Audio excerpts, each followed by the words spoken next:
नमस्कार मित्रांनो, तुमचं आपलं हॅलो किसान चॅनलवर सहर्ष स्वागत आहे. मित्रांनो, आज अमोल कोल्हे यांनी सर्वात मोठं संभाषण केलं. मित्रांनो, काय काय म्हणले ते, काय अजित पवार गटाकडून जाणार आहे का नाही आणि काय म्हणले ते अजित पवारांच्या प्रश्नाला त्यांनी कसं उत्तर दिलं. मित्रांनो, ही संपूर्ण माहिती आपण पुढे व्हिडिओमध्ये बघणार आहोत. व्हिडिओ हा शेवटपर्यंत बघा. खूप मजेशीर असं व्हायरल भाषण आहे. मित्रांनो, चला तर आपण व्हिडिओला सुरुवात करूया. मित्रांनो, अमोल कोल्हे म्हणले तर मग सगळं सांगावं लागेल. अमोल कोल्हेंचं अजित पवारांबाबत सूचक वक्तव्य. म्हणाले, त्यांना विचारा की मी काय म्हटलो. हे पुढे त्यांनी सांगितलेच आहे. पण व्हिडिओमध्ये आधी अजित पवार यांनी काय म्हटले, त्यानंतर अमोल कोल्हेंनी काय म्हटलं, हे आपण पुढे व्हायरल व्हिडिओमध्ये बघणार आहोत. मित्रांनो, अजित पवार असे म्हणाले की अमोल कोल्हे यांना उमेदवारी देऊन चूक केली. असं विधान अजित पवार यांनी शिरूरमधील घेतलेल्या सभेत मित्रांनो केलं होतं. या विधानावरून सध्या राजकीय वातावरणात खूप चर्चा सुरू आहे.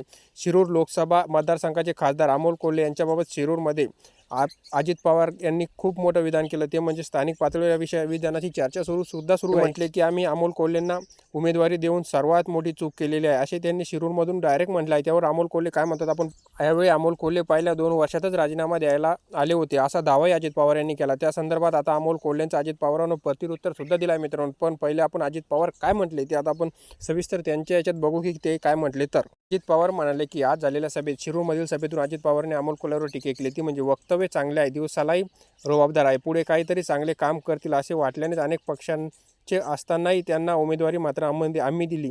मात्र ते 2 वर्षातच कंटाळले. निवडून आल्यानंतर 2 वर्षातच कोल्हे यांनी राजीनामा देण्याची भाषा सुद्धा सुरू केली. पुढे ते असे सुद्धा म्हटले की जनतेने त्यांना 5 वर्षासाठी निवडून दिले होते, त्यामुळे 2 वर्षातच राजीनामा देणे योग्य नाही असे मी त्यांना सांगितले. मात्र कलावंत असल्याने त्यांच्या व्यवसायावर परिणाम होत होता.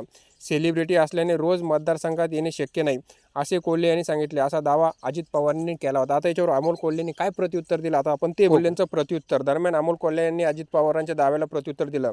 सगळ्याच खासदार खास गोष्टी सांगायच्या ठरल्या तर मग सगळंच सांगावं लागेल. ते म्हणजे आमचे तत्कालीन नेते होते, त्यांच्याकडे मी तो विचार बोलून दाखवला होता. पण हे कृतीत आलं का? कधी संसदेत माझी उपस्थिती कमी झाली का? संसदेत मी शेतकऱ्यांची बाजू हिरारीने भांडतो, याच कुठे कमतरता दिसली का? असा प्रश्न त्यांनी अजित पवारांना विचारला. की सांगायचं म्हटलं तर तुम्ही पूर्ण सांगा, आपलं काय काय झालं काय काय नाही, तुम्ही थोडंच सांगू नका. आणि मी कधी संसदेला सुद्धा गैरहजेरी असलो का? आणि शेतकऱ्याचे प्रश्न सदैव मीच मांडत आलो, तुम्ही कधी मांडले का?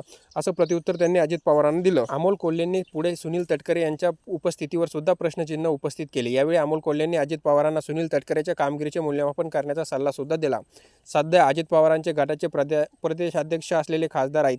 अजित पवार आता राष्ट्रीय अध्यक्ष आहेत, त्यामुळे त्यांनी याचं मूल्यमापन करावं की त्यांचा पक्षाचा प्रदेशाध्यक्ष संसदेत काय कामगिरी करत आहे.